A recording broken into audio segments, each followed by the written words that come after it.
Judy Moody, Around the World in 8.5 Days, Chapter 10, Elf Shmelf. On Monday, when Judy got to school, she went to talk to Mr. Todd first thing. "Mr. Todd," said Judy, "you know how we're going around the world in 8 days?" "Yes," said Mr. Todd. "And you know how my group is supposed to do Italy?" "Is there a problem?" asked Mr. Todd. "Kind of. Yes, we can't do Italy or any country." "I'm sorry to hear that," said Mr. Todd, "because not just our class, but Class 3B too, is counting on going around the world in 8 days, and we can't go around the world without Italy."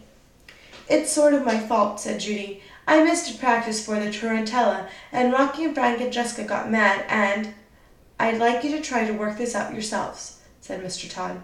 "Just do your best, okay?" "I'll try," said Judy. "Jessica came up with something she'll do herself. But I know Rocky and Frankie, and they can stay mad way longer than 8 days. "Well," said Mr. Todd, "tell you what. How about if we visit Italy last? We can wait till day 8 and do it at the very end." "Thank you," said Judy. "Thank you, Mr. Todd. I'll figure it out, or something." All week, Class 3T along with Class 3B had a blast going around the world. Judy tried to forget all about Rocky and Frank being mad at her. In London, Judy and Amy got to say, "Brilliant!" and they got to eat chips, aka French fries with vinegar. In France, Amy Namey led the 2 classes in singing Frères Jacques in a round.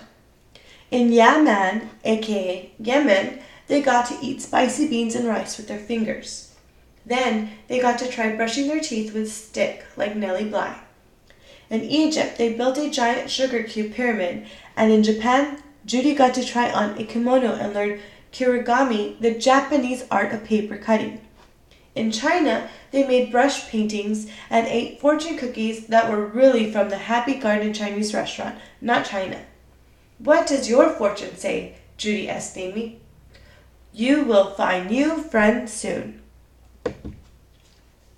"Nice," said Judy. "How about yours?" asked Amy. "What's it say?" "Nothing," said Judy. "It's blank. It has to say something. Let me see." Amy plucked the fortune right out of Judy's hand. "You will dance the tarantella alone." "Don't worry," said Amy. "It's not a real fortune. It's written on a sticky note, in kid handwriting." "Something tells me it just might come true anyway," said Judy. By the next Tuesday, classes 3T and 3B had traveled the world for 7 days. The next day was the last day. The next day was day 8. There was only one problem. Rocky and Frank were still mad. Madder than a spider bite. Madder than a tarantula dancing the tarantella. She, Judy Moody, was in a mood. She had a bad case of the do-it-yourself blues. The do-it-yourself blues. Judy always heard Mom and Dad saying, "If you want to get something done, do it yourself." Maybe she could do the dance without Rocky and Frank. Jessica Finch, too. When Rocky and Frank saw how hard she worked on their around-the-world project, she would save them from flunking, and they wouldn't be mad anymore.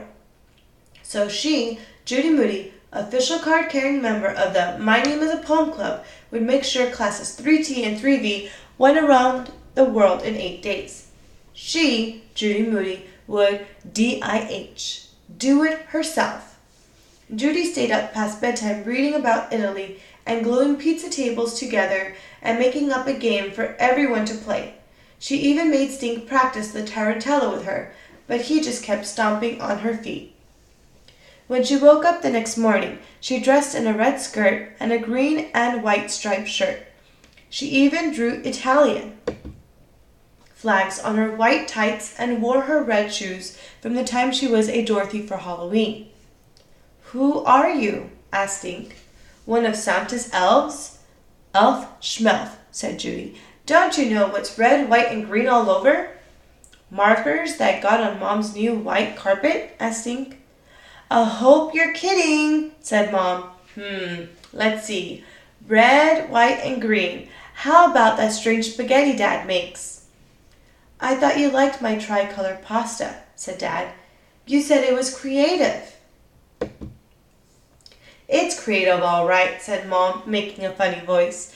Well, I hope we're not having that tonight, said Judy, because I borrowed lots of pasta for my pasta shapes game. Okay, I'll bite, said Dad. What's red, white, and green all over? A Christmas zebra? No, said Judy. It has nothing to do with Christmas. I know, said Stink. How about the flag of Bulgaria, Hungary, Mexico, or Madagascar? What car? Hello, what about Italy, Stink? The flag of Italy is red, white, and green. I can't help it. I didn't read the one volume of the encyclopedia yet, said Stink. Besides, you don't look like a flag, and I should know. I was a human flag once. Wow, this must be quite a project, said Dad. It is, said Judy. It took Nellie Bly 72 days to go around the world, and she beat the record. Try going around the world in just 8 days. So, are you and your friends all patched up now? Asked Mom. It's still a little rocky, said Judy, but after today... A little rocky? Get it? Asked Stink. Ha ha, said Judy. Stink, can I borrow your tarantula skeleton to take to school and your tambourine? I don't know, said Stink. I'll think about it. Stink, don't be a bratolino. Not today, please. Do you have a lot of tarantulas and tambourines in Italy or something? Asked Stink. Or something, said Judy. No, I mean it, said Stink. Stink, for a kid who reads the encyclopedia, you sure don't know a lot of stuff. I haven't read I volume yet either, said Stink.